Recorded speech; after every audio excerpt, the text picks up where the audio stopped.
I'm scared. Today, I wanted to talk about baby reindeer and the controversy surrounding it. I really don't know where it's gonna end. I think one of us is gonna have to die now. I know, I am very late. I'm sure everybody watching this video already knows what baby reindeer is and has already seen a bunch of videos on it. I honestly, the YouTubers I follow haven't really covered this topic, what's the word, extensively. I really want to talk about it. It's also something that intrigues me a lot. First, let's talk about what exactly baby reindeer is. No, we're not talking about an actual baby reindeer animal. Fortunately, I'm gonna say fortunately because we don't want to be talking about an actual poor baby reindeer that something happened to it. Fortunately, we're not talking about an actual animal or anything like that. Don't judge me. I'm talking to myself in the future because I'm the one that's going to be editing this video, and he's gonna be looking at me like, why are you so awkward, bro? I don't know, you're me, all right? Fix it, edit it better. Anyways, Baby Reindeer is a drama TV show on the platform known as Netflix, and some of the episodes claim it's based on a true story. I was cracking my fingers. I wonder if the mic picked that up. Allegedly. I say allegedly. Oh, I say what? My bad. I say allegedly. I say allegedly because there have been objections to such claims. This drama is based on a troubled man who has had terrible things happen to him. The show tackles very dark topics that our society doesn't really like to talk about. So thankfully, we won't be talking about the worst of it today because it gets a lot worse than what we're going to be discussing, assuming it's all true. Instead, we'll be talking about the turmoil between two characters in the show. We have Donnie, the victim, and Martha. You can't see my hand, the assaulter. So you're a comedian? Sort of. It's not going well. So is that a question? Somebody hurt you, didn't they? Who was it? Martha, can you let go of my hand now, please? Martha, please let go. You dare!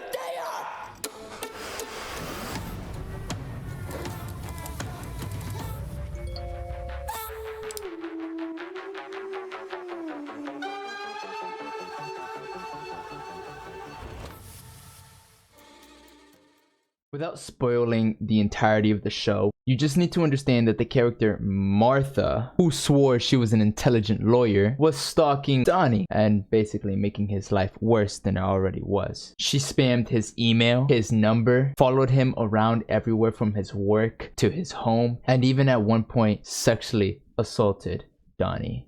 Just so everybody knows, these two characters, Martha and Donnie, are both fictional characters. But as the show stated in the first episode and a couple other episodes, I think like only 3, that the show is based on a true story. Before we go there, sorry, a friend texted me.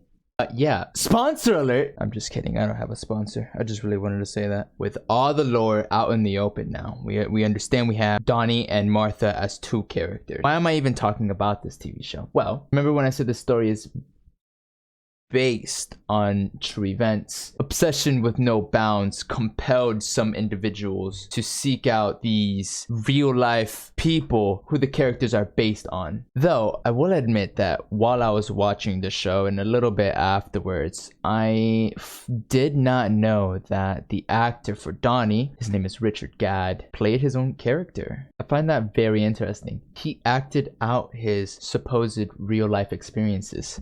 And not too long after the TV show aired, the internet discovered who the real life Martha was. And that is why I wanted to talk about this today. The cat is out of the bag, as they say, so her anonymity has not been kept. We now know her name to be Fiona Harvey. We know this to be true because she said as such during her interview with Piers Morgan. Well, Fiona Harvey is the woman outed as the real Martha of Baby Reindeer. She's chosen to confirm her identity because she wants to have a right of reply. And so, in her first television interview, she joins me now in the studio. Well, thank you for joining me, Fiona. First of all, why have you decided to go public? The internet sleuths tracked me down and hounded me and gave me death threats, so it wasn't really a choice. I was forced into this situation. After the internet discovered who the real life Martha was, Piers Morgan took advantage of the situation and basically platformed an alleged criminal. I don't know. Weird stuff all around. You know what's also weird? I feel like I'm saying his name incorrectly. I don't know why, but Morgan Piers feels right to me. When it's exiting my mouth, Morgan Piers feels like the proper name. Not like making fun of his name or anything. I'm just saying, for some reason, like in my noodle up here, it's just not coming out correctly. Anyways, not important. What's even weirder than his name was the interview that Piers Morgan hosted. It felt more like an interrogation. He didn't ask bad questions or anything, but it felt like he was really pushing it at times. I don't know. I'm stupid, so maybe that's why I don't interview people. The interview covered most, if not all, of the allegations. They spoke about the obsessive emails, the real-life stalking, the sexual assault, the rabid voice messages, and I don't know, some other shit that I probably forgot about. I gotta get used to looking at the camera because I keep looking over here and then I'm like, why am I not looking at the camera? I gotta look at the camera.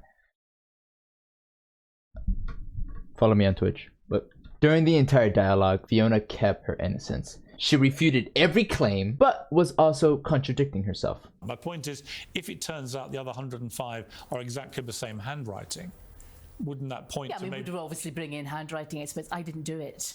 You only had to send one letter. Yeah, I'm sorry. I haven't sent that guy 106 letters. Do you still email people?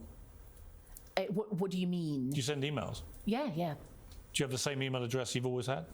I had 6 at one point. Why? Because I like to keep people on different phones and different emails. Six different email accounts? Maybe 4.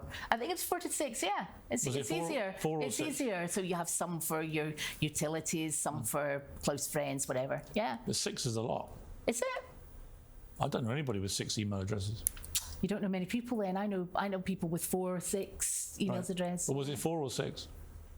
I can't remember. Fiona also claimed that she was going to be suing both Netflix and GAD for defamation. As someone who doesn't really know anything about the law, I don't think that'll go very well for her. At least at first I felt that way. But after looking through some interviews, my mind's kind of changed. I don't agree with it, but I'm gonna just shut up now. Personally, I felt like Netflix took enough precautions to keep Fiona's identity hidden. But on the other hand, it could also be argued that Netflix didn't take the proper steps, as they could have easily just changed her occupation, because the character Martha is quite identical to the real life person, Fiona. They have the same job, they're both lawyers, they're both same in stature.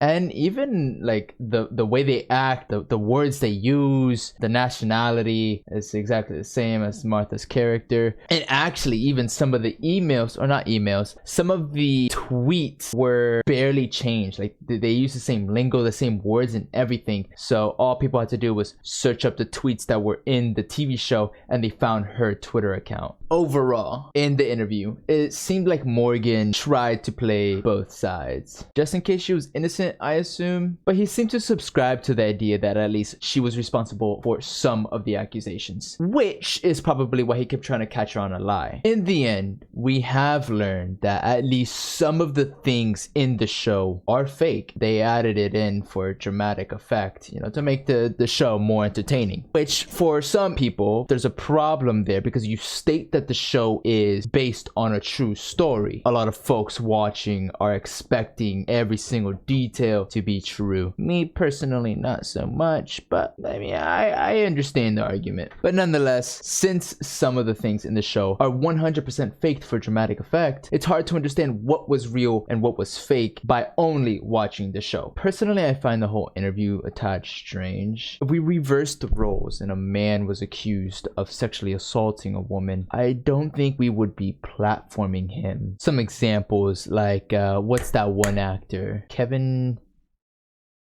Pierce? Kevin Spacey, that's his name. Okay, so right, we had all the allegations behind Kevin Spacey and all the terrible things he did, or you know. First of all, address that elephant in the room. That scared the fuck out of me. What the fuck?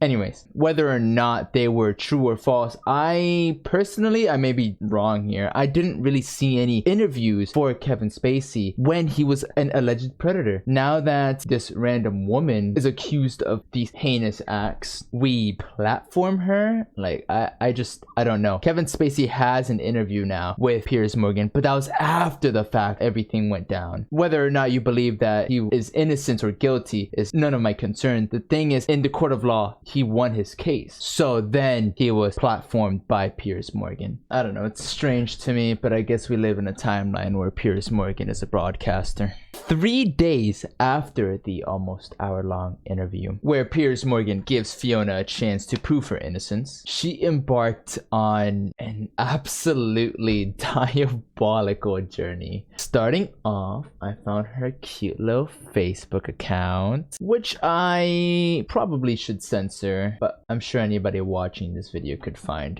her Facebook account easily, as her name is public now. And in it, I found a post she wrote after the interview. So Fiona here said, "Piers wasn't nasty to me. I just didn't like all the bullying in regards to the emails and stating, well, fine, we'll find you out and it's not hard." It was 12 years ago and no one's found any convictions. I was honest enough to say that my...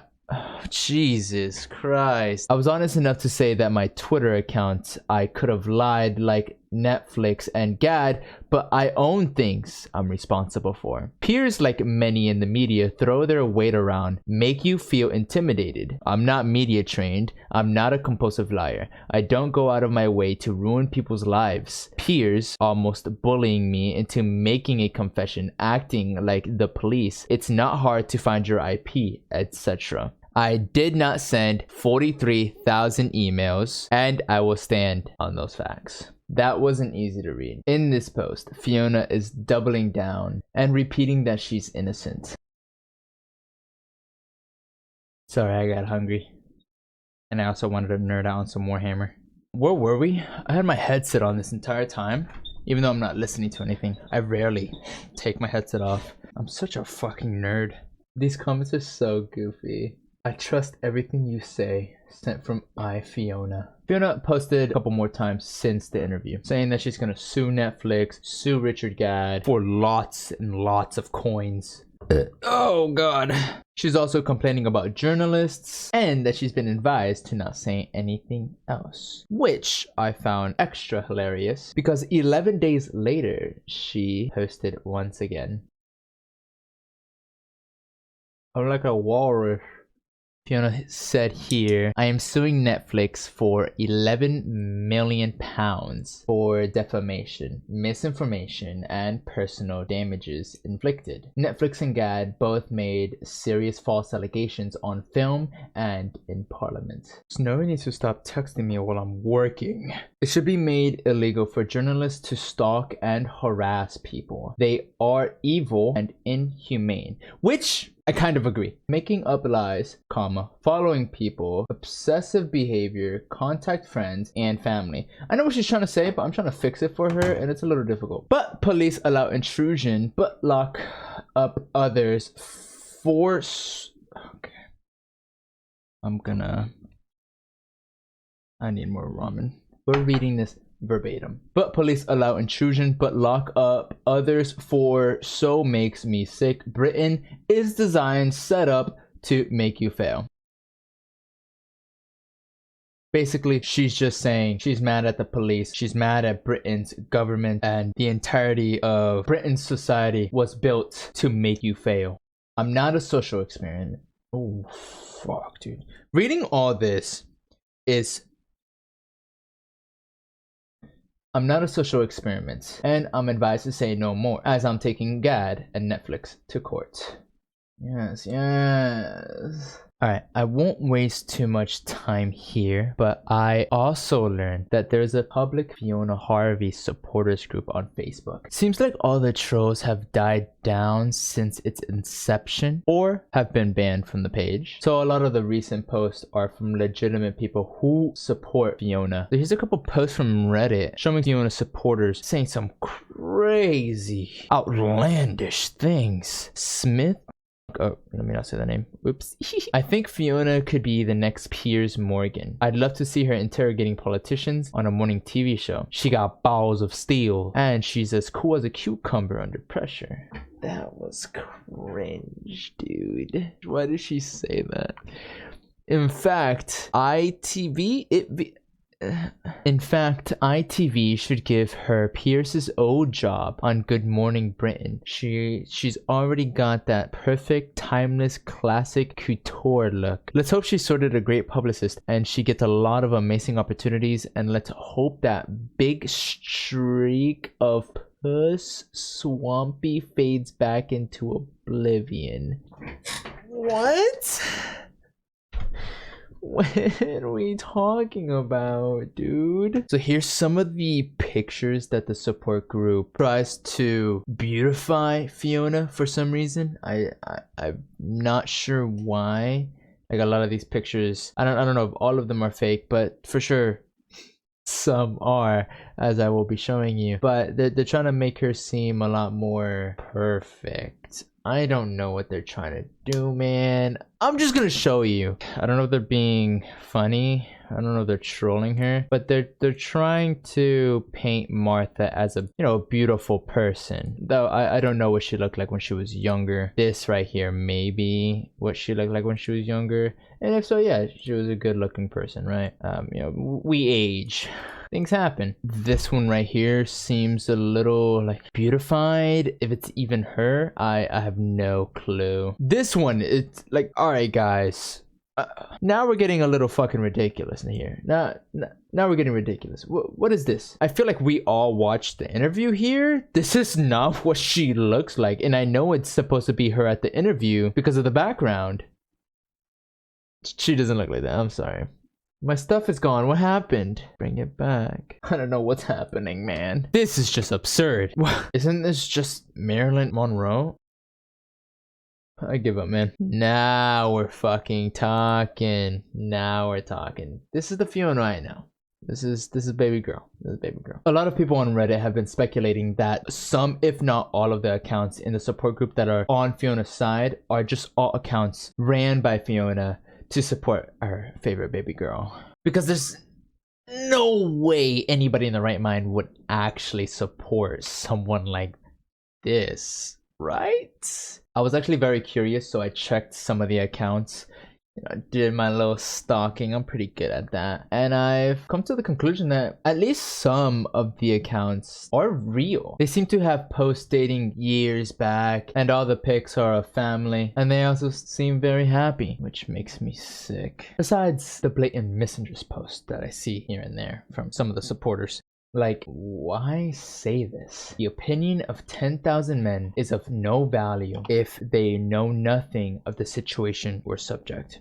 Look, that's an okay thing to say, right? But saying this in this situation doesn't make sense. The Fiona Harvey supporters group is not like completely dominated by men. A lot of the comments, if not a lot of the top comments too, are actually women saying negative things about Fiona. Your take on defending Fiona being that Fiona is a good person because there's too many men talking down on Fiona is a dumb and sexist take. Nonetheless, some of these accounts may be real and some of these accounts may be crazy, but a few raise some red flags. Exempli Gratia. A repeating name I see all over the support group is Neo. Look at this profile picture. So profound. Some people believe that this person right here is actually just Fiona Harvey on an alt account that she uses to spread the holy word. And just by looking at the strange account, I can kind of see it. Neo apparently is a lawyer, which is frighteningly similar to our antagonist of the story, and defends her tooth and nail. Though it's a little hard for me to believe that it's actually Fiona, because she has a very distinct writing style. Like, she literally misspells 50% of her posts, and she has the grammar of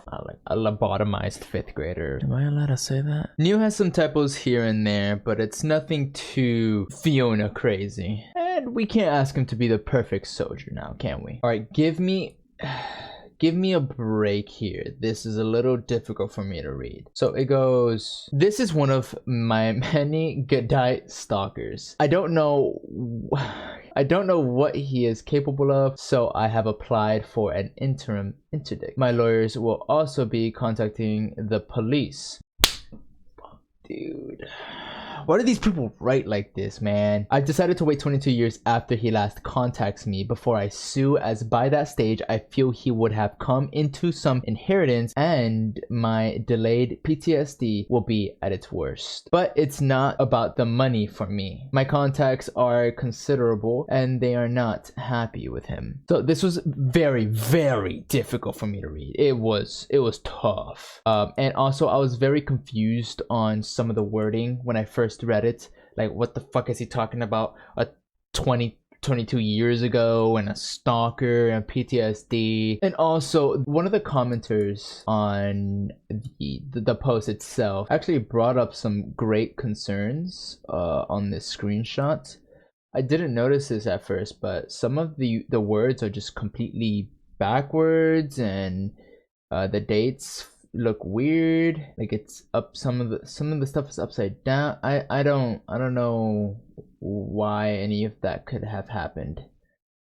Not saying that the screenshots are fake, but you know, I don't know what that is. But now that I know more, I think what he was trying to do was be facetious. About what, you may be asking? Well, that brings us to our next chapter. Laura Ray. As with Fiona Harvey herself, it didn't take long for the real identity of the person at the heart of that story to become widespread public knowledge. Her name is Laura Ray, and as the apparently fictional headline suggests, she is a lawyer who claims that Fiona Harvey stalked and harassed her and her family many years before she ever met Gad.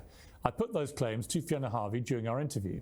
Well, after the interview, which has now been seen by nearly 14 million people on the Uncensored YouTube channel alone, Laura Ray contacted me and said she'd like her opportunity to respond. And she joins me now in the studio. Laura, thank you very much for coming down from Scotland for this. Thank you. I can only imagine that this is something that you hoped had disappeared from your life a long time ago, but because of the Netflix series and how incredibly successful it's been, one of the most watched series in living memory, it's brought it all back to your door and your family and what you say you went through at the hands of Fiona Harvey. So first of all, when did you know Netflix were doing a series?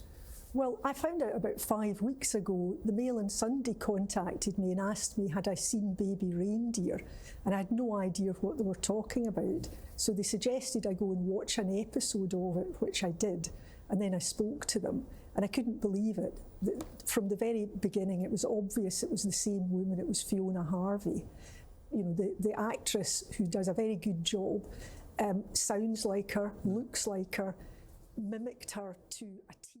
Laura Ray was not directly stated in the show, but her story as a victim of Martha's stalking behavior was. After Martha's...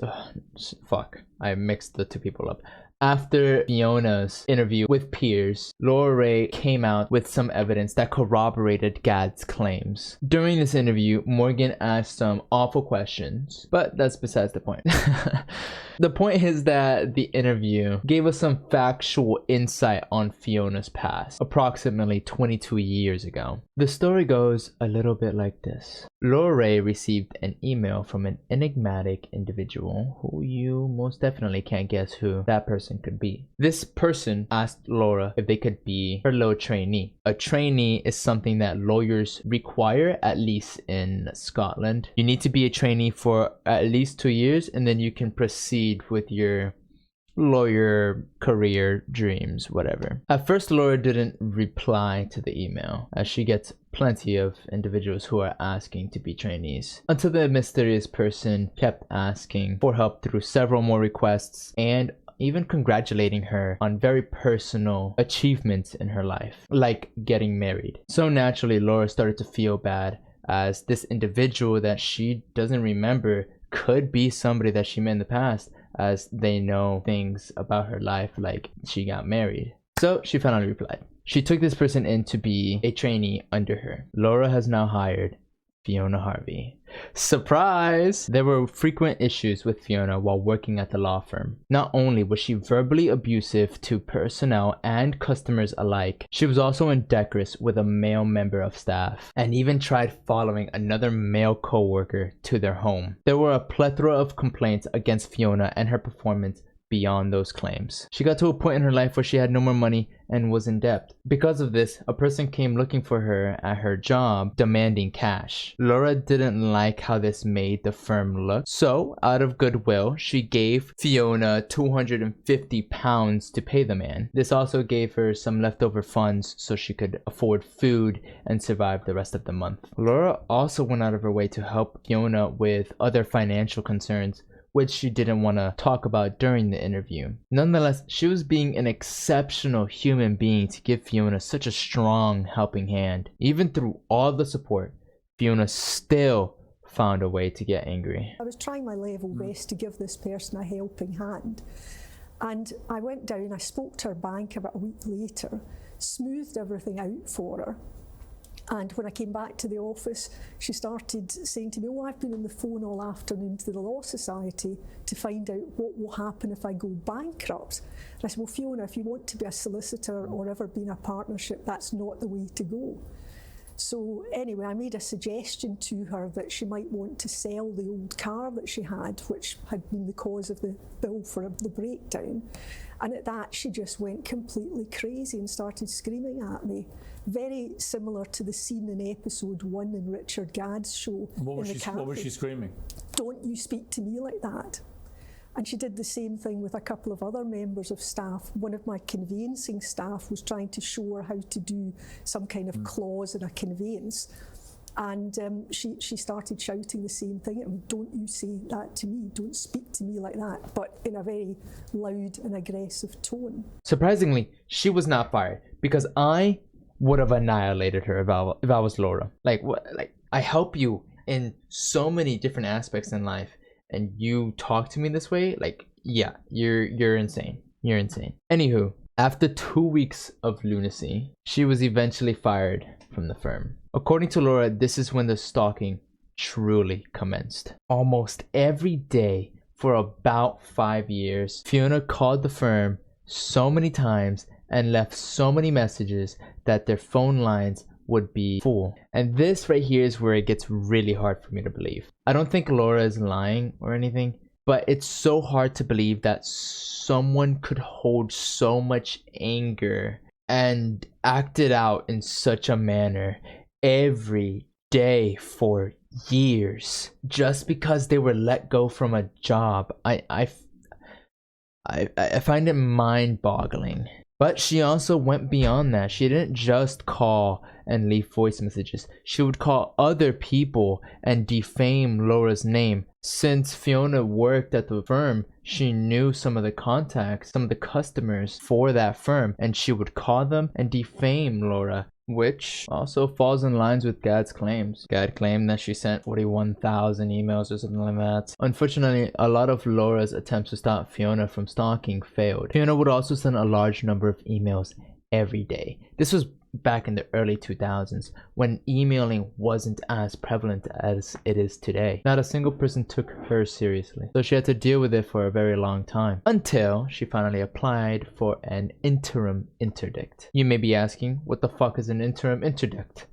I don't know. No, I'm kidding. It's a court order that is used to prevent a specific person or a group of people, like, you know, an organization or a company, from doing a specific action. In this case, it's used to force Fiona to stop contacting Laura. She also presented this document during Pierre's interview. So even if some things in her story are false, the interim interdict 100% did happen, which does doesn't look very good for Fiona. Well, that's all in the past now. What's currently happening is the lawsuit I spoke about earlier. In the past, Fiona stated that she was going to be suing Netflix and GAD for around like 11 million pounds or something like that. Now, Fiona is stating that she's going to be suing Netflix for a whopping 170 million pounds. I don't even know how much that is in US dollars. I'm gonna find out right now. Currency exchange. That's 218 million United States doll hairs. Oh my God. And to my dismay, seems like she may have a chance at winning. The all-powerful Piers Morgan had one final interview with a lawyer representing Miss Harvey. The lawyer is making it seem like he's doing all of this because he cares about the truth, when in reality, it seems like he cares more about the money that he could win through this case. It seems like a lot of what Baby Reindeer as a TV show states about Martha's character did not actually occur in the real world. Even though throughout the show, repeatedly, the show states that this is based on a true story, which is where the backbone of this lawsuit lies. If you're going to be stating that something's a true story, in the court of law, I guess it should 100% be true, or it's defamation. I mean, it's true. There's some other things that people are saying. In order for a defamation lawsuit to go through, you gotta prove that you're ruining somebody's reputation, when in reality, I think Fiona may be ruining her own reputation with all these claims and all these posts on social media and the way she acts. Also, to be fair, I think it was on the 6th episode, the TV show states that the story is actually based on the Baby Reindeer play, which was created by Richard Gadd before the TV show was even a thing. But the damage is already done. You already said that it's a true story to get people hooked. It's a good show. More of the story, even if half the claims of her being a serial stalker are true, the other half,